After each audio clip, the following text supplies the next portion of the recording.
ನಮಸ್ಕಾರ ಬಂಧುಗಳೇ. ನಾಡಿದ್ದು ಜನವರಿ 19ನೇ ತಾರೀಕು ಮಂಗಳೂರಿನಲ್ಲಿ ಒಂದು ವಿಶೇಷ ದಿನ ಅಂತ ಹೇಳಿದರೂ ತಪ್ಪಾಗಲಿಕ್ಕಿಲ್ಲ. ಮಾತಾ ಅಮೃತಾನಂದಮಯಿ ನಮಗೆಲ್ಲರಿಗೂ ಗೊತ್ತೇ ಇದೆ. ದೇಶ ವಿದೇಶದಲ್ಲಿ ಯಾವ ರೀತಿ ಸಾಮಾಜಿಕ ಕೈಂಕರ್ಯದಿಂದ ಹೆಸರು ಮಾಡಿದ್ದಾರೆ ಎಂಬುದು ನಮಗೆಲ್ಲರಿಗೂ ಗೊತ್ತೇ ಇದೆ. ನಾಡಿದ್ದು 19ನೇ ತಾರೀಕು 18 ವರ್ಷಕ್ಕಿಂತ ಕೆಳಗಿನ ಮಕ್ಕಳಿಗೆ ಉಚಿತ ಹೃದಯಕ್ಕೆ ಸಂಬಂಧಪಟ್ಟ ಯಾವುದೇ ರೋಗ ಇದ್ರೂ ಕೂಡ ಉಚಿತ ವೈದ್ಯಕೀಯ ತಪಾಸಣೆ.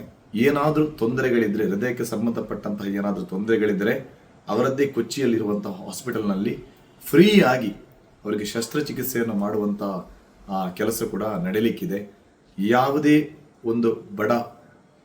ಯಾವುದೇ ಬಡವರಿದ್ರೂ ಕೂಡ ಆ ಪ್ರಯೋಜನವನ್ನು ಪಡ್ಕೊಳ್ಬಹುದು. 18 ವರ್ಷಕ್ಕಿಂತ ಕೆಳಗಿನ ಮಕ್ಕಳ ಹೃದಯಕ್ಕೆ ಸಂಬಂಧಪಟ್ಟ ಕಾಯಿಲೆ ಯಾರಿಗಾದ್ರೂ ಇದ್ರೆ ದಯವಿಟ್ಟು ನಾಡಿದ್ದು 19ನೇ ತಾರೀಕು ಮಂಗಳೂರಿನ ಅಮೃತಾನಂದಮಯಿ ಕೂಡೂರಿನ ಸಮೀಪದಲ್ಲಿರುವ ಅಲ್ಲಿಗೆ ಬಂದು ತೋರಿಸಿದ್ರೆ ಬೇಕಾದಂಥ ವ್ಯವಸ್ಥೆಯನ್ನು ಅವರು ಮಾಡಿಕೊಡ್ತಾರೆ. ದಯವಿಟ್ಟು ಇದರ ಪ್ರಯೋಜನವನ್ನು ಪಡ್ಕೊಳ್ಳಿ. ಅದನ್ನು ಗುಟ್ಟಾಗಿ ಮರೆಮಾಚುವಂಥ ಪ್ರಯತ್ನ ಮಾಡಬೇಡಿ. ತಮ್ಮ ಮಕ್ಕಳ ಬಗ್ಗೆ ಕಾಳಜಿ ವಹಿಸಿ ಅಂತ ಹೇಳುತ್ತಾ ಫ್ರೀ ಆಫ್ ಕಾಸ್ಟ್ ಸುಮಾರು 2 ರಿಂದ 5 ಲಕ್ಷ ರೂಪಾಯಿ ವೆಚ್ಚದ ಶಸ್ತ್ರಚಿಕಿತ್ಸೆಯನ್ನು ಸಂಪೂರ್ಣವಾಗಿ ಉಚಿತವಾಗಿ ಮಾಡುವಂಥ ವ್ಯವಸ್ಥೆಯನ್ನು ಅವರ ಫೌಂಡೇಶನ್ ಮಾಡ್ತಾ ಇದೆ. ಅಮೃತಾನಂದಮಯಿ ಫೌಂಡೇಶನ್ ಮಾಡ್ತಾ ಇದೆ. ಇದರ ಪ್ರಯೋಜನವನ್ನು ಪಡ್ಕೊಳ್ಳಿ ಅಂತ ಈ ಮೂಲಕ ನಿಮ್ಮಲ್ಲಿ ವಿನಂತಿಸಿಕೊಳ್ತಾ ಇದ್ದೇನೆ. ಇದರಲ್ಲಿ ಕಲಾವಿದರಾಗಿರ್ಬೋದು, ಎಲ್ಲರೂ ಪ್ರತಿಯೊಬ್ಬರಿಗೂ ಯಾವುದೇ ಧರ್ಮಕ್ಕೆ ಯಾವುದೇ ಜಾತಿಗೆ ಸೀಮಿತವಾಗಿಲ್ಲ.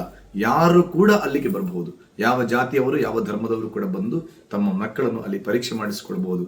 ನಿಮ್ಮ ಪ್ರೀತಿಯ ಪಟ್ಲ ಸತೀಶ್ ಶೆಟ್ಟಿ. ನಮಸ್ಕಾರ.